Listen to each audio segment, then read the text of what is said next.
Indefinite pronoun यानी गैर मुय्यनी ज़मीर, यानी indefinite pronouns do not refer to a specific person, place और ए थिंग।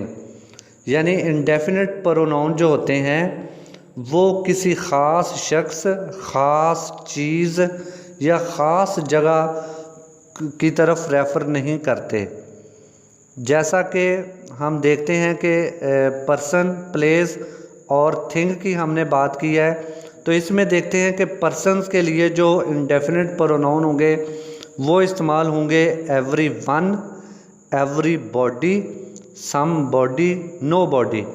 ये पर्सन के लिए इंडेफिनिट प्रोनाउन इस्तेमाल होंगे। जो प्लेस के लिए हम इंडेफिनिट प्रोनाउन इस्तेमाल करेंगे वो होंगे एवरीवेयर, समवेयर, एनीवेयर, नोवेयर। और इसी तरह थिंग के लिए जो इंडेफिनिट प्रोनाउन हम इस्तेमाल करेंगे वो होंगे एवरीथिंग, समथिंग, एनीथिंग या नथिंग। तो ये पर्सन, प्लेस और थिंग तीनों के लिए अलग-अलग जो इंडेफिनिट प्रोनाउन है ये आपने याद रखने हैं। और इसकी एग्जांपल से हम इस तरह थोड़ा सा वजाहत करना चाहेंगे कि every one is sleeping in my room. Every one ये पर्सन को शो कर रहा है, तो हर एक जो है वो मेरे कमरे में सो रहा है।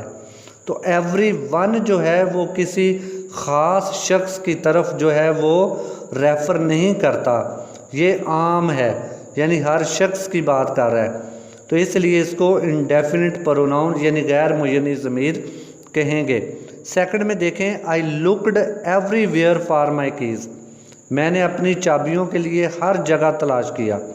अब एवरीवेयर प्लेस को शो कर रहा है और किसी ख़ास यानी स्पेसिफिक प्लेस को वो शो नहीं कर रहा, ना रेफ़र कर रहा है, वो सिर्फ एवरी यानी आम सी जो है जगह उसको रेफ़र कर रहा है। तो एवरीवेयर क्या होगा? Indefinite pronoun.